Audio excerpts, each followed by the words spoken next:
Good evening and welcome to RFL. I'm Andrew Whitman in for Richard French tonight. We wrap up this week with President Biden and Democratic leaders doing a victory lap over the nearly $2 trillion stimulus bill that passed Congress and was signed into law this week.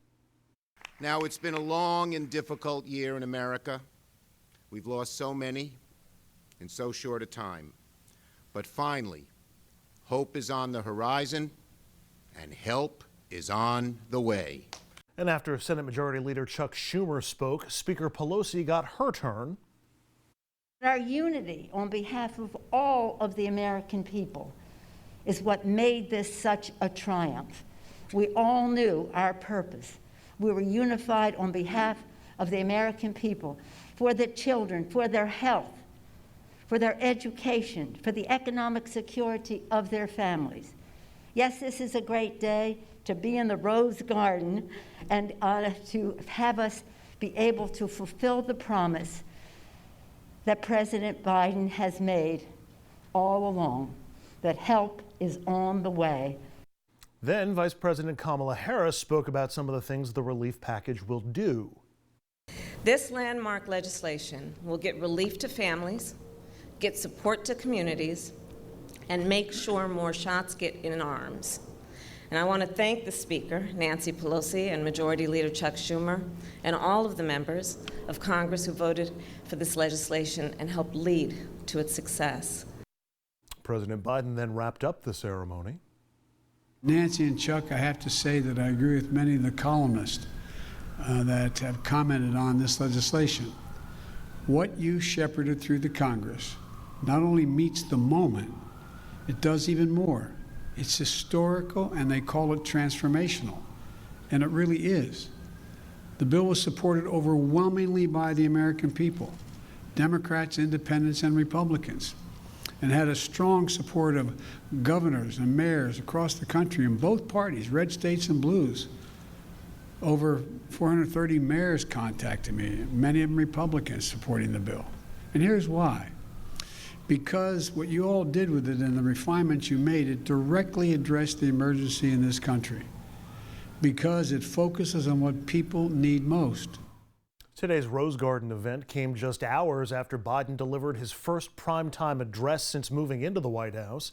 The speech marked the one-year anniversary of the COVID pandemic, and the president spoke about just how tough this past year has been. I know it's been hard. I truly know. You know, you've often heard me say before, I talk about the longest walk any parent can make is up a short flight of stairs to his child's bedroom to say, I'm sorry, but I lost my job. Can't be here anymore. Like my dad told me when he lost his job in Scranton. So many of you have had to make that same walk this past year. You lost your job. You closed your business. Facing eviction, homelessness, hunger, a loss of control, maybe worst of all, a loss of hope. Watching a generation of children who may be set back up to a year or more because they've not been in school because of their loss of learning. It's the details of life that matter the most, and we miss those details. The president last night also spelled out his plan to deal with COVID moving forward.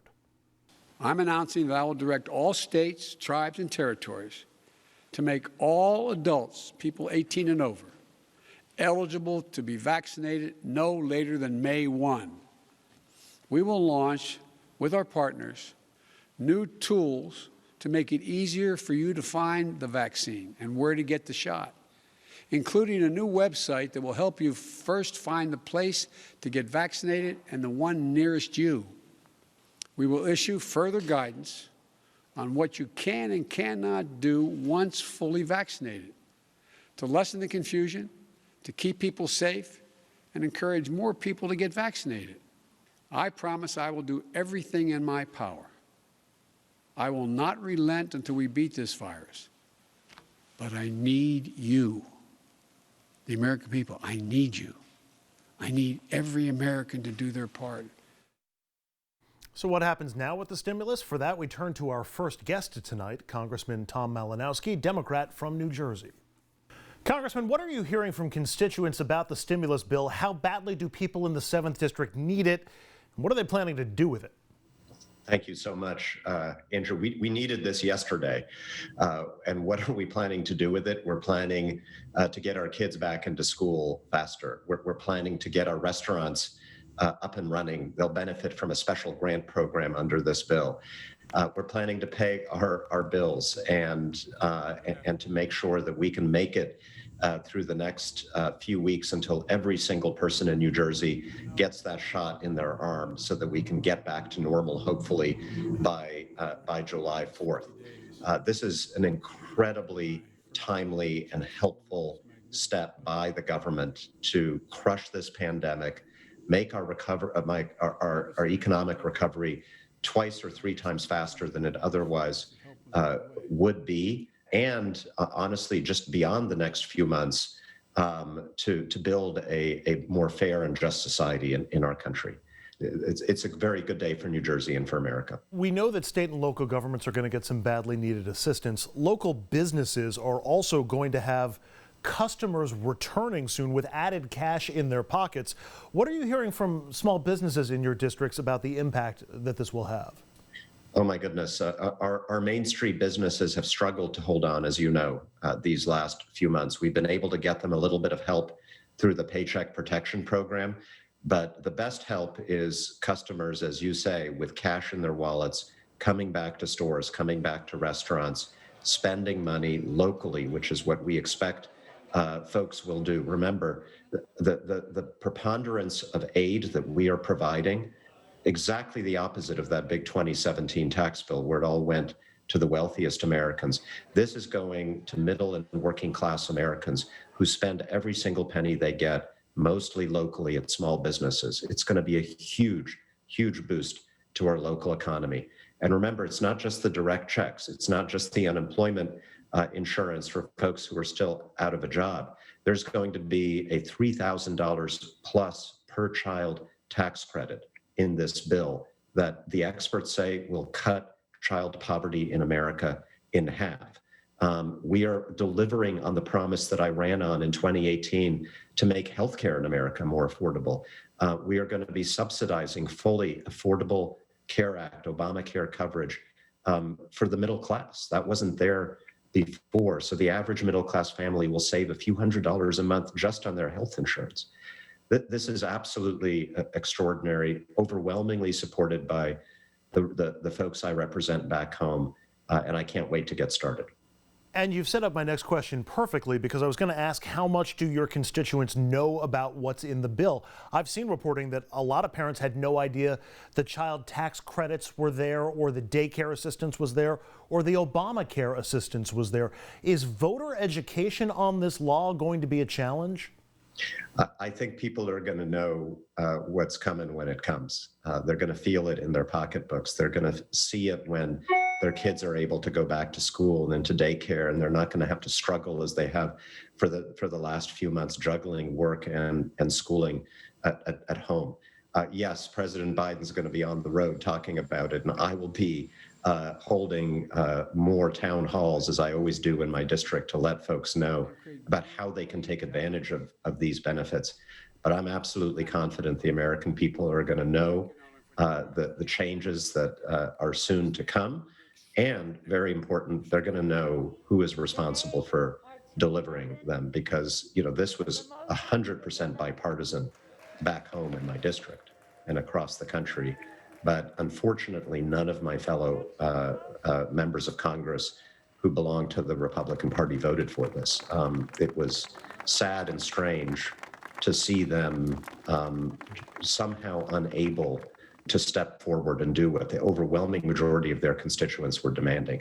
And I think folks are going to remember that. You mentioned that the president and the vice president are scheduling events around the country next week to support the stimulus bill. Is he the best salesperson for this? And how critical will Vice President Harris's participation be in selling it to the public? I think they're both good spokespeople. I watched President Biden's address to the country last night, as did, I think, many millions of people.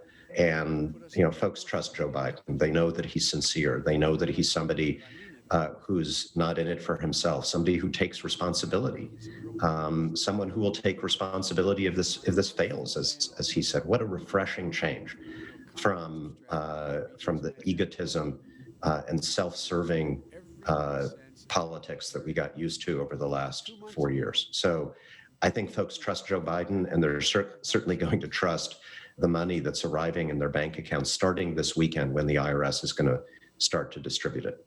And how the bill is sold will be something of a challenge for the president, but also for you and for your Democratic colleagues when you all run for re-election in 2022, and especially because we're talking about individual stories of individual people and businesses and their needs and meeting those needs. You're a veteran campaigner at this point. How do you turn the stories of Joe and Mary Smith into a sales pitch for the stimulus, for Joe Biden, and for Tom Malinowski? We have all been suffering through this pandemic together this last year. There's no light at the end of the tunnel. I think folks understand that light is coming in part because we now have a government that is more intelligent, more effective, that is more focused on helping people rather than just sowing divisions in this country.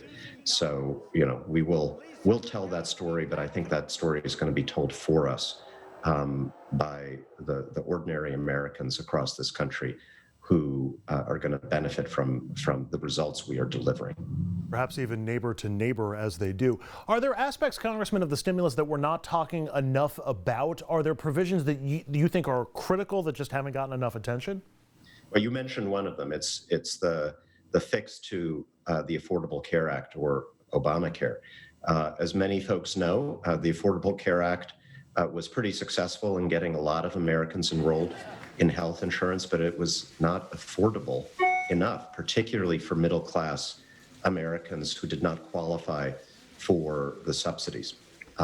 That's what we're fixing in this bill. So, if you're a family with kids making $60,000, $70,000, $80,000 a year, and you were paying an extraordinary amount for health insurance, you're now going to qualify for the subsidy, and it could save you hundreds of dollars a month. So please look into that if you are in that situation. And my office will be putting out more information about that soon. I think another big issue here, and this is for New Jersey, having passed this bill, if we now go forward and pass Joe Biden's Rebuild America plan, the Build Back Better plan, infrastructure, pass these two things, it's been estimated New Jersey is going to get back around $17 billion more than it currently receives from the federal government.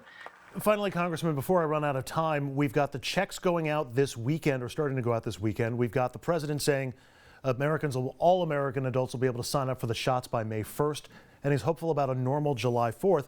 How excited are you? How excited are people in your district about the prospects for this summer?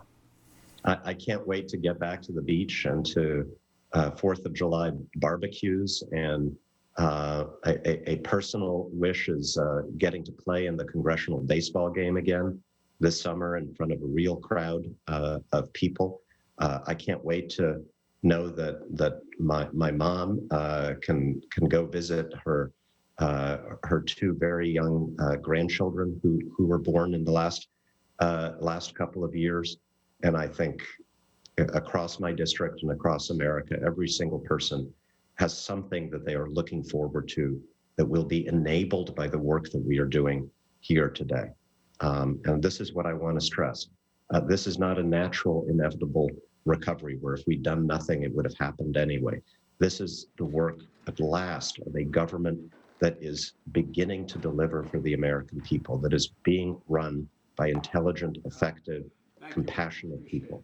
Politics does make a difference when we choose the right leaders. And I hope that people take that message from the optimism and hope that we all feel today. Congressman Tom Malinowski is a Democrat representing New Jersey's 7th District. Congressman, I hope to see you in person soon. Have a good and safe weekend. Thank you so very much. Up next, this has been a brutal Friday for Governor Andrew Cuomo. We'll speak with State Senator Shelley Mayer, a mainstream Democrat. She'll explain why she's now calling for the governor to resign, and she's not alone.